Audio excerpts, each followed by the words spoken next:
All right, what's going on, ladies and gentlemen? Welcome back to the channel, guys. It's Battlefield weekend, and every YouTuber under the sun is chiming in with their thoughts on Battlefield, and I wanted to wait a couple of days and just play through the weekend. We did a subathon over on Twitch. I put like 32 hours in the game from the launch into Saturday evening, and I wanted to let it marinate. I didn't want to put a video out right away. I wanted to put some time in, and so that's what this video is. I want to talk about the good, the bad, and the ugly when it comes to Battlefield 6. So if you guys can do me a favor, leave a like on the video, subscribe for more Battlefield content, and as always, you guys can use code BigFry for 10% off your order at gamersubs.gg. My name is Big Fry, and let's talk Battlefield.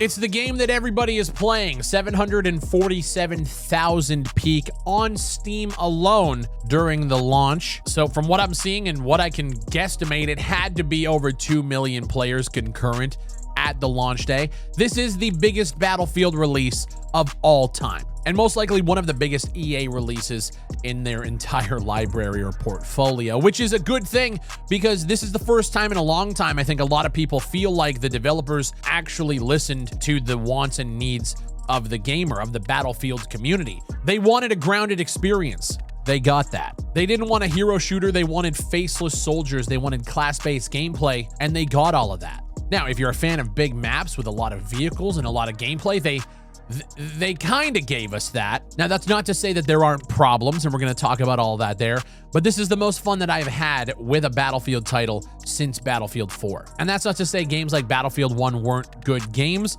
I just genuinely love Battlefield 6 more. I love the setting more. I love the guns more. I love everything about this game more than Battlefield 1, and that's saying something. In terms of the visuals, the aesthetic, and the sound design, I think Battlefield 6 is top-notch. This truly feels like a current-gen experience. I don't want to say next-gen, but this feels like the kind of shooters we should have been getting for the last fucking 6 to 7 years, but we're finally here. The sound design is incredible. The audioscapes when you're having the jets flying by and the choppers are going, the explosions are going off. Everything about it is so immersive. It's cinematic. If you watch any like no HUD gameplay of this multiplayer, it is so immersive and so cinematic. Now, I haven't dived into this myself yet, but some of the Portal experiences that we're seeing coming out of this Godot engine SDK is insane. I have to point out the SOCOM recreation of Desert Glory. Being a huge fan of SOCOM, specifically SOCOM 2, this is really, really cool to see, and I think this actually shows people how intricate these tool sets can be to allow modding in this platform. That is a game changer for community modding support. If we can, we're going to talk about the server browser in just a little bit, but if we can get all of that working properly and have experiences like this, we're fucking golden. The longevity that this could provide a title like this is incredible, which is a complete contradictory point to what the developers actually want to do, or I should say what the higher ups want to do with this franchise, and that's make them yearly releases. You give us modding platforms like this, we don't need to play the next one. We're going to make it ourselves. But I think the Portal SDK is really, really cool, and I think we're just scratching the surface of what people are going to be able to make there, and that should be one of the most exciting things for players of this title. We can talk about launch content, we can talk about the amount of maps, the fact that players can actually dive in and create these kind of experiences themselves, and I'm already seeing other maps from old Battlefield games starting to be recreated there. That's fucking huge. I am also a fan, for the most part, of the grounded aesthetic of the game. We can talk about the visuals, but I'm talking about the actual art style itself. It is grounded. I'm not seeing any Nicki Minaj skins. I'm not seeing any over-the-top, crazy, flashy skins. We're going to talk about a little bit of the bad side of that in just a little bit, but I like the aesthetic. None of the skins so far, none of the camos that I have seen are any sort of egregious. I don't think, I just think it all fits the vibe of what this game is trying to go for. which is cool. I'll say this, if you're a fan of Battlefield and you've been looking for a Battlefield style experience, I think you're going to have a good time here. After 30 plus hours in the game, I have noticed some things that I am not a big fan of that I want to talk about in this video as well. One massive issue that I'm seeing people talk about that I actually agree with is just the fact that a lot of the maps as of right now are very, very small in comparison to older Battlefield titles. Operation Firestorm, which was a Battlefield 3 map, is the biggest map that we have in the game right now, and even it's been shrunken down by, I believe the numbers now are about 30% based on the older version that we had in Battlefield 3. So even that has been shrunken down to create tighter engagements and quicker time to engagement, which isn't great. The reason why we play Battlefield is not to always constantly be in combat. We play Battlefield for those moments, those highs, those lows. The lows are when you have time to breathe and just kind of take in the large epic war that's going on around you. And then when you get into combat, it feels crazy. This is crazy all the fucking time. Now, the thing that I can give them credit for is that the camos and the skins are very grounded and fit with the aesthetic of the game. Grinding for those camos and those cosmetics is fucking nuts. Battlefield 6 has one of the slowest progressions that I think I've ever seen in an FPS. To be able to unlock some of the camos that you guys are seeing on your screen here, you have to basically level up a single weapon to its mastery level, which takes a long time. There are some people that can do a weapon level up in about 15 hours for a single weapon, on top of all of the crazy over-the-top challenges and the weeklies and the dailies.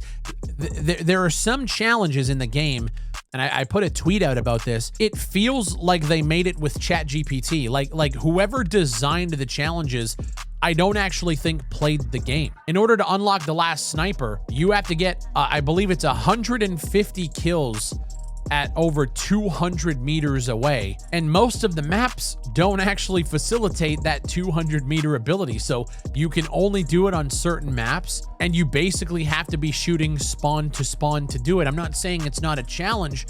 I'm just saying that is fucking nuts that we're also locking guns behind those kind of challenges. And I think that's a big complaint for it too. We're okay with challenges being, difficult, but when you're locking major content behind these challenges, it's fucking insane. The one shotgun challenge was, I believe you had to get 15 or 20 kills under 15 meters in a single game, which means you have to play the smaller maps because you have to be close range, and it's just easier to do like a King of the Hill where the combat is focused and you're in a small map. But the problem is the games don't last long enough for you to, you have to be on a fucking tear. And if you can get on a tear and you can eventually unlock the auto shotgun, which again, major content being locked behind challenges, I feel like it's a little egregious. I'll say this, as somebody who is also thinking about the casuals coming in here, the guys who will only play a couple of hours a week, it actually kind of feels like they're not going to be able to see all of the gadgets and all of the weapons unless they absolutely try hard their ass off and grind for those challenges. But at the end of the day, it doesn't feel rewarding enough to do so. And the thing is you can unlock these weapons and then you have to grind up the mastery 15 to 20 hours on each one. And that's if you're using the XP tokens.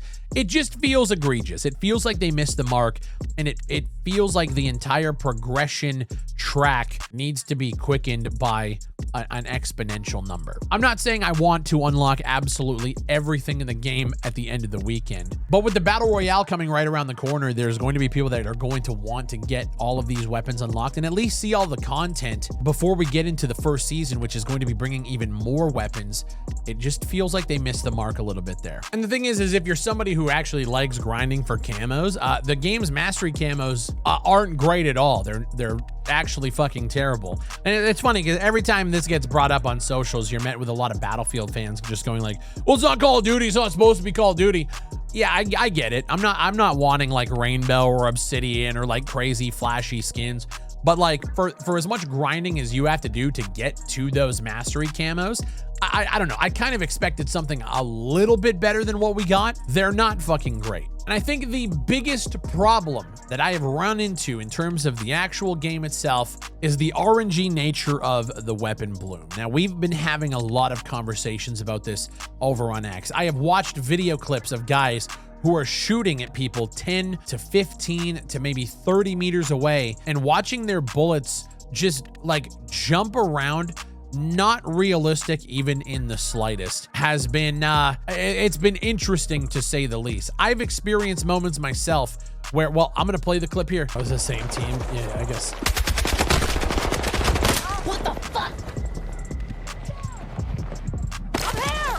There is no FPS on planet Earth outside of Battlefield 6 where I don't kill the person that I'm shooting at in this clip. And there are lots of moments like this when you combine this issue of this RNG fucking weapon bloom, especially on the ARs, when you combine that with the netcode, which fucks up sometimes, it creates little pockets of frustration in an otherwise great match. You can be having a lot of fun and then you get a moment where it's just like, what the how did that fucking guy live? I am happy to say, looking at X, there are a lot of fucking people that are sharing the same sentiment. I'm seeing clips that are just egregious.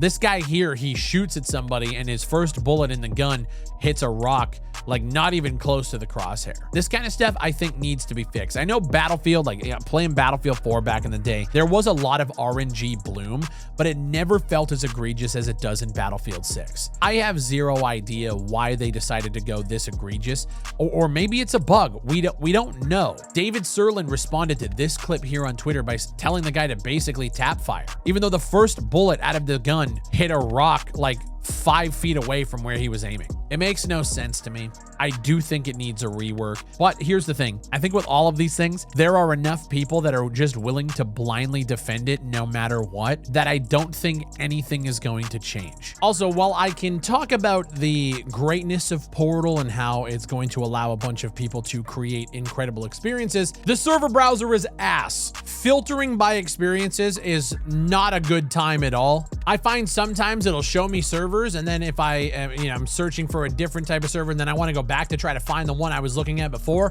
can't find it. There's errors every time you try to hover over things. It just gives you an error and doesn't tell you what the server actually is. You can't favorite servers. Like, the entire thing was half-assly implemented. I do like that we can host persistent servers. So if you wanted to host an experience, you can choose host persistent, and then you don't have to be on the server to be able to do it. That is cool. But the entire community portion of this game, scrolling through the menus, trying to filter in, it's just not good.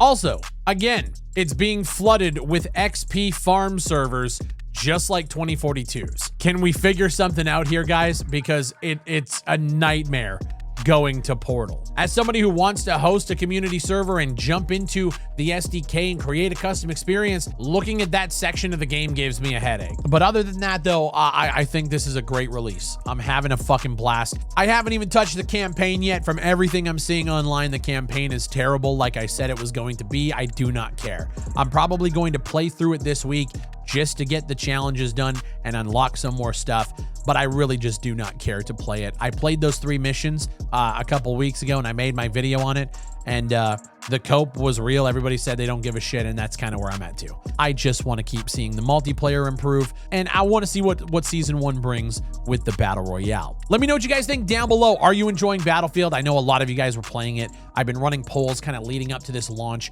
A lot of you guys are excited for it. I wanted to let it marinate. There are some problems. The game is nowhere near perfect, but that doesn't stop me from just having a lot of fun playing with my friends, playing with Fuzzy, and just gunning motherfuckers down.